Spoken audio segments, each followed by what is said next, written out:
weltare ɓiɓɓe fulɓe andu diine maɗa fedde heblo sukaɓe africa weltare tv takkusan yoni to likseyba gorgola to belendendi to ganki to wuuro djibi alpha to tulde baaɗi to seyyena wuuro molo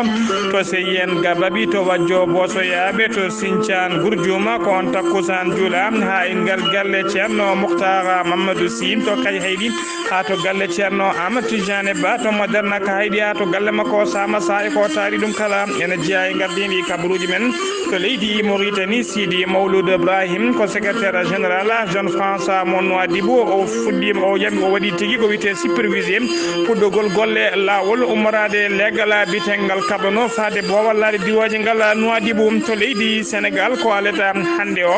leydi ndi mawnini manditare mum wattore duuɓi capanɗe jeegom e goho to leydi Mali ambassadeur uji jeenayyi ɓe manda mumen gasi nodditama tigui ne gartata ko ɓuuri yawde e nder leydi he to leydi Niger Mohamed Bassoum suɓima Mohamed Bassoum hoorejo kesso leydi ndi o suɓima hoorejo makko kesso leydi ndi hoore jagoɗo leydi ndi to leydi Côte d'Ivoire policier ji leydi ndi pawi juuɗe mumen sagataɓe tato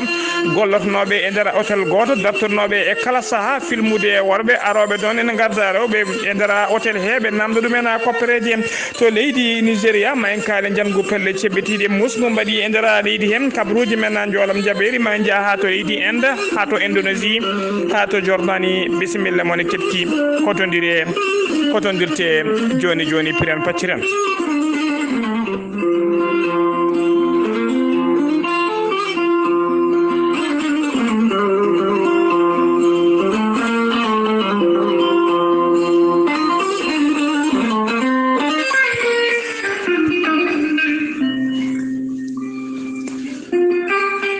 ceerno Djiby Sy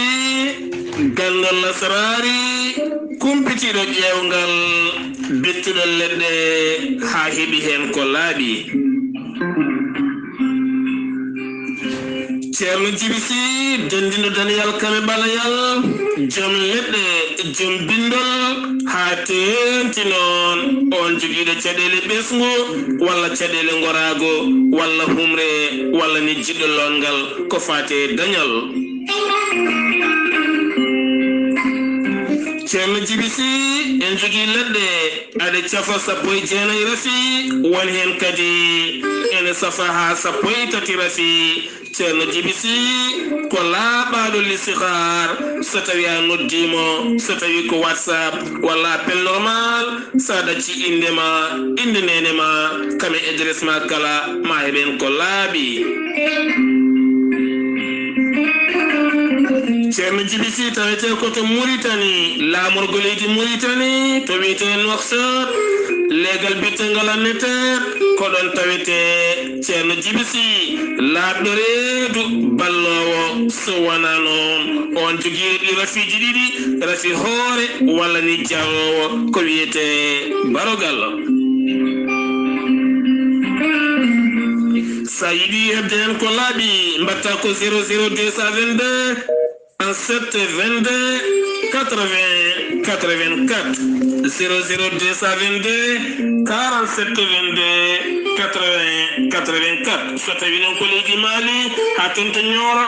base makko ni toon woni toon ko biyeteɗo Samba Sy mbatta ko 00223 90 22 94 71 mbadden dando faade ceerno Djiby Sy ayo mi dani bela mi himdana bela ayo mi joftay bela ayo bela ayo mi dani bela docteur Djiby Sy safriyanke wittiyanke mo jomiraɗo rokki sellinde o saaha mo gondena docteur Djiby Sy ene jogui bela mawɗo habrude dendagal bandiraɓe Mauritanaɓe kala oɗo hen ñalawma hande omo tawe to cuuɗi meɗen Makama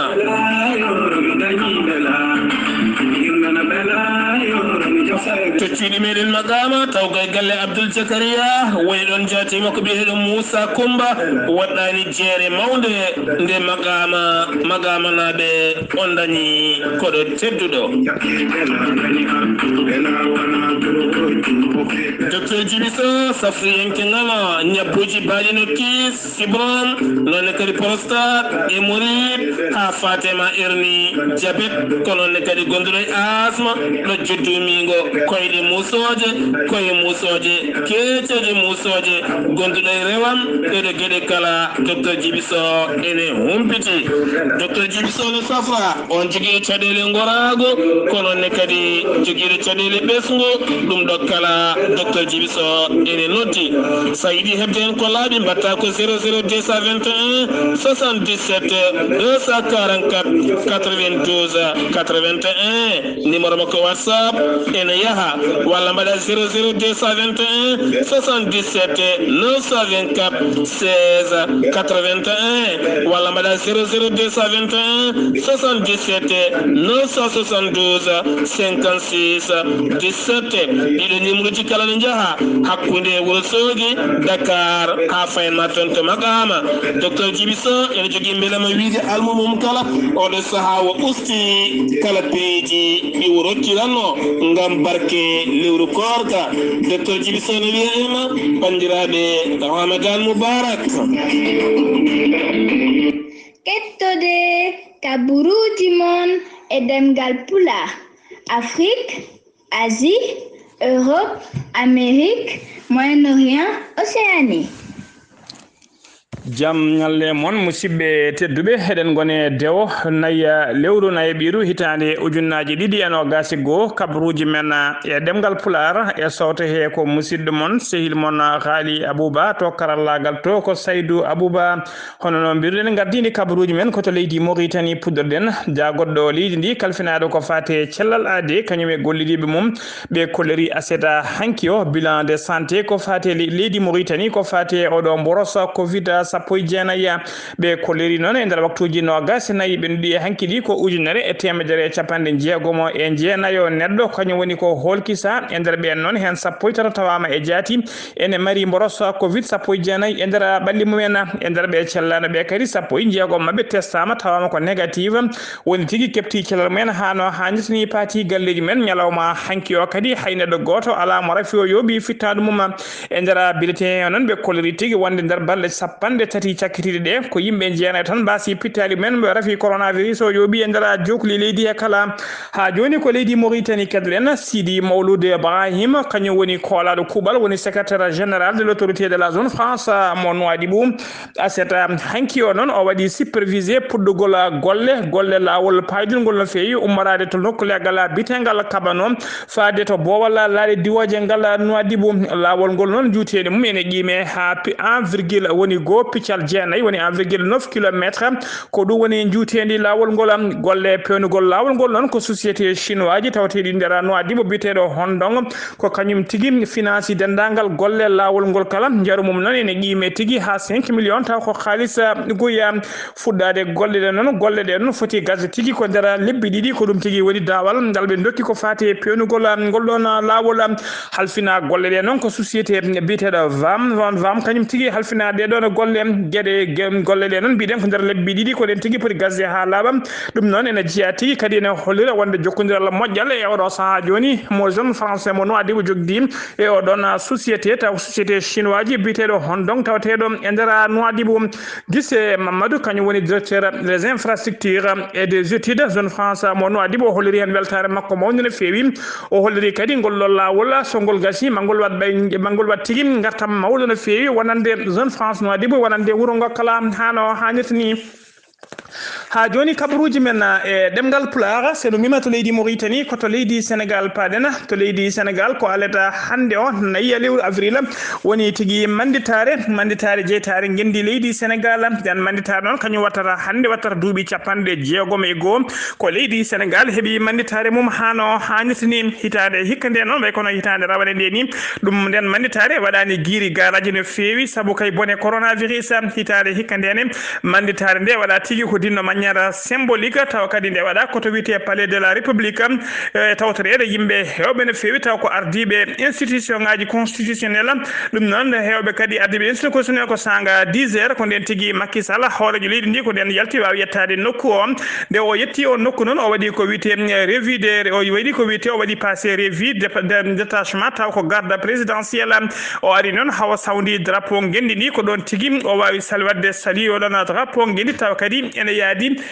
tawa kadi ene yaadi tawa ene yaadi ko wiyete lima national mo leydi ndi ene yaadi lima national mo leydi ndi yimɓe hewɓe noon tawa kadi ko yimɓe hewɓe noon jeeyaɓe yimɓe hewɓe taw ko gollotoɓe laamu ngu woni des autorités mbawi tawtorede nde ɗon manditare ko wayno oɗon biteɗo Aminata Mbengue ko wayno oɗon kadi biteɗo Moustapha Niass e ko wayno Idrissa Seck gardiɗo ko wiyete CNCE kañumen foof mbawi tawtorede nde ɗon manditare to palais de la république to eɗen mbiya tan dendagal ɓesgu leydi Sénégal kala ɗe mbiyaɓe manditare jaam manditare kisal ha joni ko leydi Sénégal keddoɗen aleda hande o so arti woni aled paaɗo Macky Sall hoorejo leydi ndi ene tijja tigi e jillu muɗum tawa ko jillu makko to Touba o foti yettade Touba noon ko sanga 11 heures tawa kadi ko conseiller makko biteɗo Cheikh Abdoullah Mbacké kañuma ɓayini oɗon kabaru e nder hello muɗum Facebook o holliri noon ngun jillu noon nawata toon Macky Sall ko waɗede kay fuɗɗade tigui ko foy nawtede tigui ko visite chantier eɓɓoje mawɗe golle mawɗe ne fewi podde golle toon puɗɗiɗe golle toon e golle kadi podde gollede e nder goɗon wuro Touba ha joni kabaruji men e demgal Pulaar to leydi Sénégal Macky Sall hoorejo leydi ndi o waɗi discours makko à la nation ko fati kay e mawnirgol manditare gendi leydi Sénégal e nder discours he noon o holliri hen tigui e nder discours he noon o holliri hen wonde kay ko holliri hen tigui e nder discours he holliti hen tigui goppirgol temedde jeenayo e yimɓe jeetata ko sogonoɓe e nder leydi he woni prisonnier ji ɓen kala noon goppitama e mbadi grâce présidentielle jagoɗɗo leydi ndi kalfinaɗo ko fati ñawoje woni justice waɗi ko wiyete communiqué muɗum de presse ko fati e on alhaali o holliri noon e nder temedde jeenayo e jeetata goppitaɓe ɓe e mbadi grâce présidentielle hen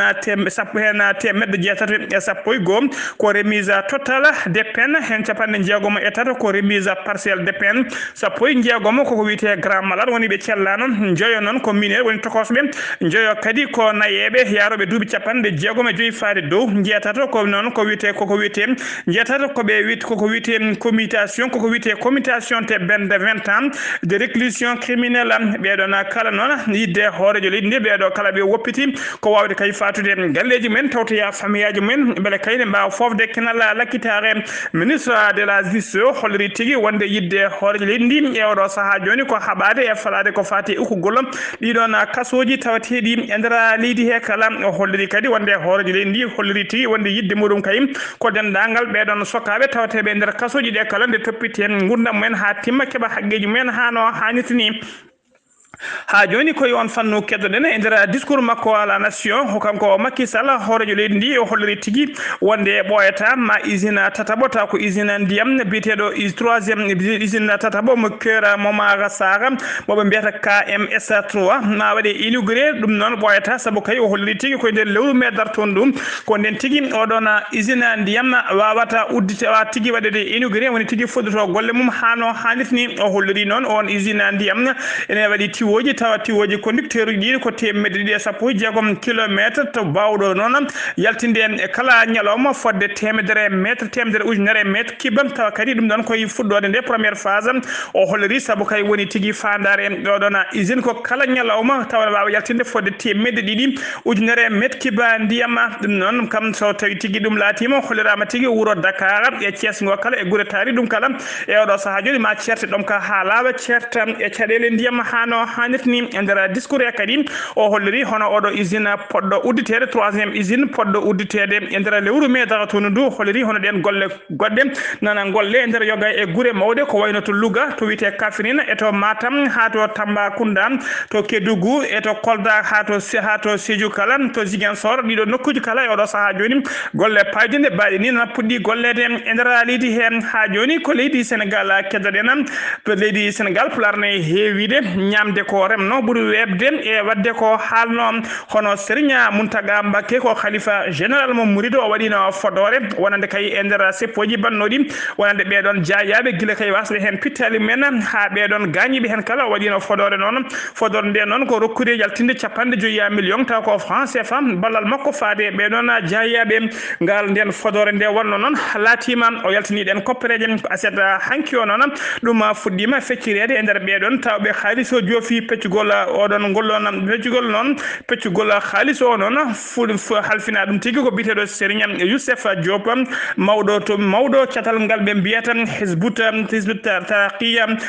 haalis o noon fay tigui directement koye ɓeɗon woni tigui ɓen jinnaɓe ɓe warnaɓe hen ɓe ma tawa koye juuɗe ɓeɗon gañiɓe tawa koye directement koye juuɗe mumen fayata ɗum noon tawa kadi e tawtorede ɓeɗon wiyeteɓe almameɓe leeɗe e ɓeɗon wiyeteɓe chef de quartier woni tigui halfinaɓe ardiɓe leeɗe tawtede nder ɗiɗon nokkuji ko aseta hanki o golle ɗe fuɗɗi ɓe puɗɗiri galluɗe noon koto legal Médina rue 22 angle 31 galle madame Binta Ba nene mum Alassana Bari ko sanga 10 heures subaka hanki golle ɗe puɗɗi hano hannitini ha joni kabaruji men e ɗemgal Pulaar to leydi Sénégal Abdoulaye Diouf Sarr ko jagoɗo leydi ndi kalfinaɗo ko fate cellalade kanko e gollodiɓe makko ɓe mbaɗino ɓe kewi wadde kala subaka so hollirde kay ko fate bulletin de santé leydi Sénégal ko fate mboros coronavirus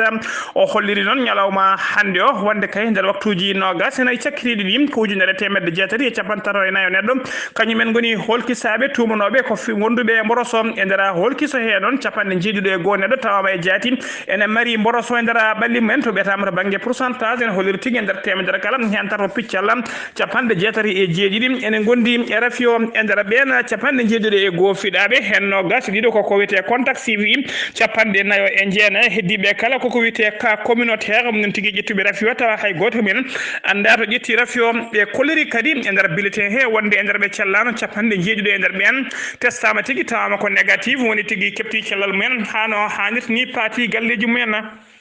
e nder ɓe cellano ɓe kadi hollirama tigui e nder ɓe cellano ɓe hen nogas jeeno en tampi sanne ma ballite to banggue fofamen tawete hôpital principal mo Dakar ha to hôpital mo Fann ñalawma hande o noon ɓe kolliri tigui e nder waktuji tuggi nder waktuji nogas ene cakkiri ɗi woni tuggi hanki fayi hande hay neɗɗo goto ala mo rafi o yooɓi fittade mum e nder leydi Sénégal kala leydi Sénégal noon tuggi ko rafi o naati leydi ɗi faade oɗo saaha joni dendagal doggol winditiɓe corona ko capantati e jeenayyi ujunere ne fayi nogas e nayo neɗɗo e nder ɓen noon hen capantati jeeɗiɗi ujunere e temedde jeegom e capanɗe jeetati e nayo keptino cellal men hano hannirta ni ujunere e capanɗe jeegom e tato kawrino hen ladial hande noon ñalawma hande o noon heddi e juuɗe safroɓe e nder jokli leydi Sénégal taw kala taw ko wonduɓe e mboroso coronavirus ko temedde ɗiɗi e capanɗe jeeɗiɗo e jeegom neɗɗo ha joni kabaruji men e ɗemgal Pulaar senumima to leydi Sénégal ko to leydi Mali paɗen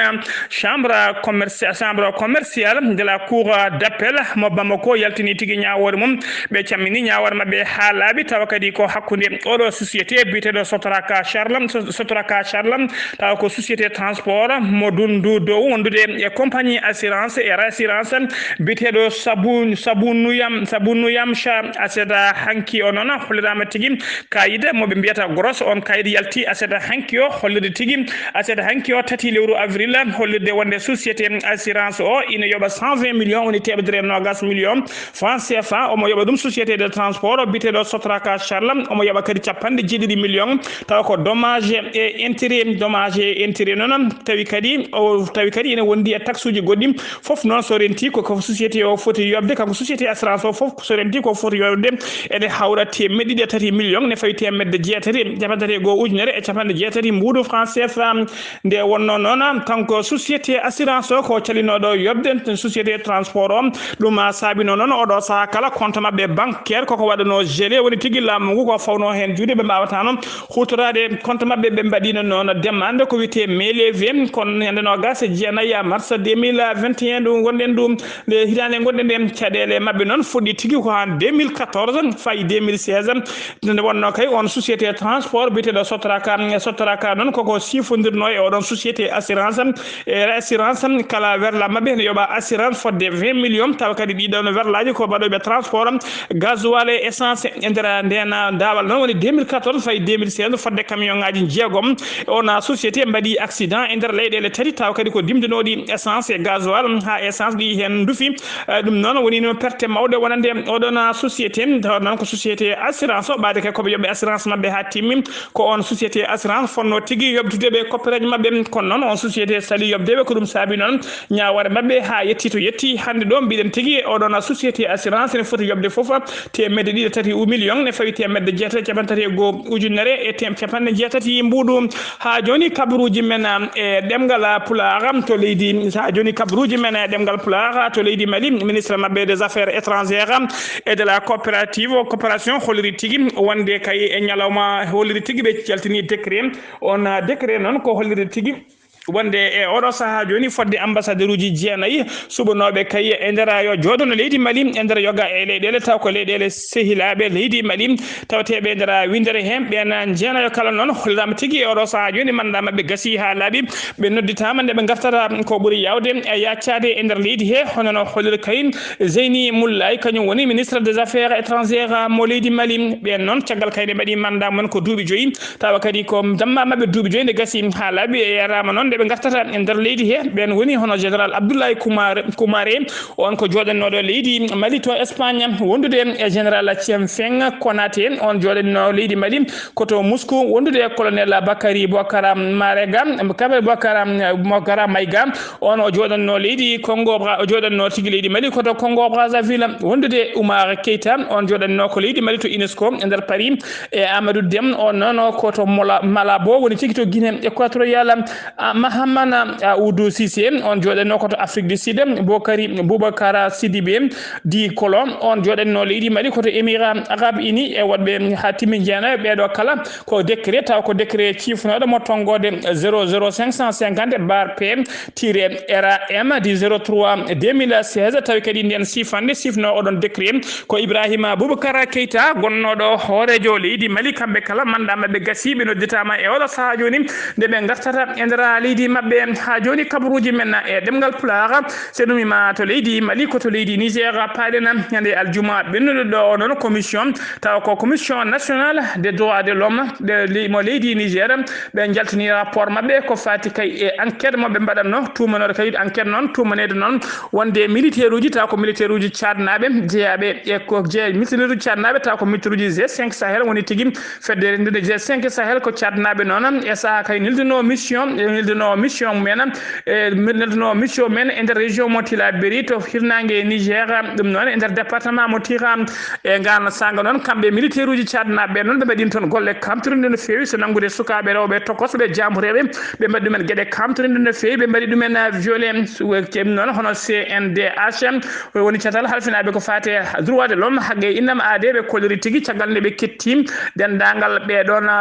takkuɓe ɓe noon haalnoɓe kay wonde mbaɗnoma violé ɓe mbawi hettade kadi seedeji ɓe mbawi kadi hettade justice leydi ndi ɓe mbawi kadi wadde nanggude sukaɓe rewɓe hewɓe wiɓe ko violaɓe nawi tigui ha to juuɗe docteur eɓe mbaɗa tigui losgoji hollirama tigui tengti tigui wonde ɓe mbaɗama gueɗe kamtorinde no fewi wonde dadiɓe leydi Tchad mbaɗi toon gueɗe kamtorinde kilade on kabaru yalti noon dendagal ɓeɗon tumaɓe kay juuɗe mumen moddi ɗin violaji foof mbawino tigui tuftede e sortede ha laaɓa e nder ran ɓeɗon militaire uji cadnaɓe mbawino nawtede e nder leydi mumen hono noon mawɓe ardiɓe armée leydi Tchad tawateɓe Tchad ɓe kolliri tigui kamɓene ɓe udditi hen losgoji mabɓe jaƴƴi no fewi dendagal noon militaire uji mabɓe ɓe tawi juuɗe mumen ene moddi e gueɗe kamtorinde ɗeɗon gueɗe koɓe tuma kala mo tawi ha juuɗe mum ne moddi ma fawi ko amre fawno ha forti koyɗe ha joni kabaruji men e ɗemgal pulaar kabaruji men e ɗemgal pulaar koto leydi Nigéria paɗen aseda hanki o sagataɓe joguitiɓe ha teddi mbaɗi janguji mumen e base militaire tawateɗo to rewo ɓaƴo hirnangue leydi ndi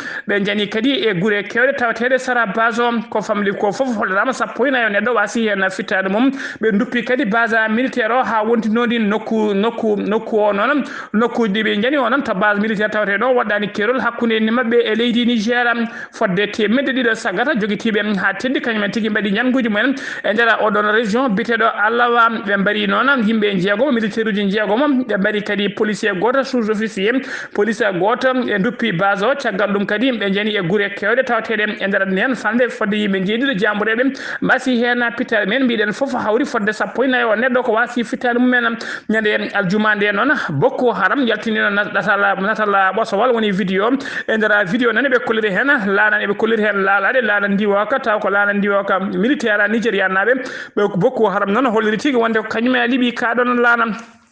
dadiɓe noon mawɓe dadiɓe leydi nigéria noon ɓe jeddi ɗum ha sori ladde ɓe kolliri tigui laana ka ko majjinoka caggal nde ko majji noon ko yiita e ko yani taw kadi ko accident yani ni ka wona Boko Haram ha joni kabaruji men e ɗemgal pulaar so ɗum to leydi nigéria koto Côte d'Ivoire paɗena police mo leydi Côte d'Ivoire ɓe tiɓɓima sagataɓe tato worɓe gollotonoɓe e nder hôtel goto tawteɗo to yuppugo e nder leegal tategal e nder Abidjan ɓen noon ɓe dartorino noon ko e kala saaha kay ko filmude ɓeɗon worɓe aroɓe nder ɗiɗon hôtel aji ne gadda rewɓe laabi mumen rewɓe e saha kay gone soccodirde terde ɓe mbawa filmude ɗumen so ɓe filmi ɗumen ha gayni taw ɓe kutorto noon ko systéme vidéo ji tawteɗi vidéo de surveillance tawteɗi e nder hôtel o caggal so ɓe filmi ɓe noon e saaha mo soccodirde terde so ɓe gayni noon ɓe mbawa yaltinde ɗiɗon vidéo ji e réseaux sociaux ji ɓe mbaɗa menacé woni tigui chantage wonande ɓen worɓe walla ɓen rewɓe ɓen namda ɗumen koppereje kewɗe no fewi mbaɗa ɗumen chantage so dokkaniɓe ɗen koppereje koɓe walloɓe ɗum e réseaux sociaux ji ɓe jaltina ɗum e nder site uji taw ko site uji pornographique sagataɓe tan noon kamɓe kala noon mbiyen moɓe cakkirni filmude o noon ɓe filmi ɓe namdi ko 800 000 francs CFA caggal nde on sali yobde on ɗen koppereje ɓe puɗɗi tigui yaltinde vidéo e nder réseaux sociaux ji ha e nder site uji pornographique e nder internet ko o noon yeehi portoyi plainte oɗon hôtel saabu o filma tigui ko nder hôtel hen nde o porti plainte on hôtel on caggal nde losgoji ɗi mbaɗa tawa tigui ɓen sagataɓe tato kala hen goto alkule inde mum ko AD omo yare duuɓi nogas e tati goɗɗo alkule inde mum ko OD duuɓi nogas e jeetati tataɓo alkule inde mum ko KD ene yare duuɓi nogas e nayyi kamɓe kala ɓe teɓama e oɗo saaha joni ɓe tawi tigui e juuɗe dadiɓe koto leydi Niger duttorɗen Mohamed Bazoum hoorejo kesso gendi Niger kankone o suɓima hoorejo makko jagorɗo kesse biteɗo Oumadou Mahamadou on noon o waɗi ɗum hoorejo jagorɗo e oɗo saaha joni on noon ko ɓattiɗo Mamadou Issoufou gonnoɗo hoorejo leydi ndi fodde duuɓi capantati kadi omo jeeya tigui e terɗe mawɗe taw ko jaare tambiɓe e kaɗo landa laamu ka wiyete ka FNDS landa laamu ka omo jeeya tigui e terɗe mawɗe tambiɓe e kaɗo landa e oɗo saaha joni kañum tigui suuɓa waɗa tigui hoorejo jagode leydi ndi omo yara duuɓi capanɗe jeegom omo jogui diplôme makko taw ko maîtrise en science économique ha joni kabaruji men e ɗemgal pulaar seno mima to leydi Niger paɗen koto kabaruji men jolam jaɓeri pudderɗen koto leydi Inde aseta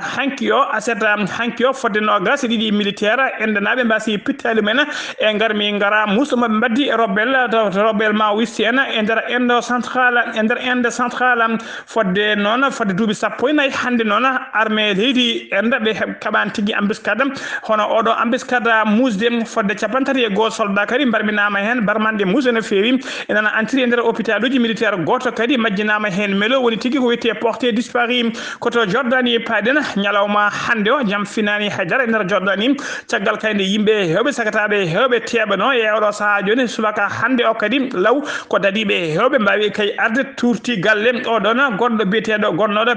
prince Érigo mennoɗo wonde oɗon minnoɗo wonde prince héritier tawi kadi ko demi frère woni tigui ko miñuma roi Abdallah de ko mennoɗo kadi wonde galle makko noon e oɗo saaha joni koko waɗa résidence surveillé woni tigui galle o ko militaire uji carti ɗum hay goto natta hay goto yaltata e oɗo saaha joni galle o laatima kaso makko kanko noon o tuuma tigui ko yinnode kay derguidde laamu royaume leydi ndi e oɗo saaha joni kono noon o yaltini vidéo omo yeddi ɗum ha sori ladde koto leydi Indonésie paɗen toɓoji kewɗi ndiyam jaaduɗo e yolaru betti tigui Indonésie naaɓe ha tengti e yoga e iluji fodde capanɗe nayyi e nayyi o neɗɗo wasi fittade mum e ñalawma hande o fasi pittali muɗum yimɓe hewɓe kadi yimɓe ɗiɗo majji melew woni porté disparu ko ronkuɓe yitede e nder oɗo nokku to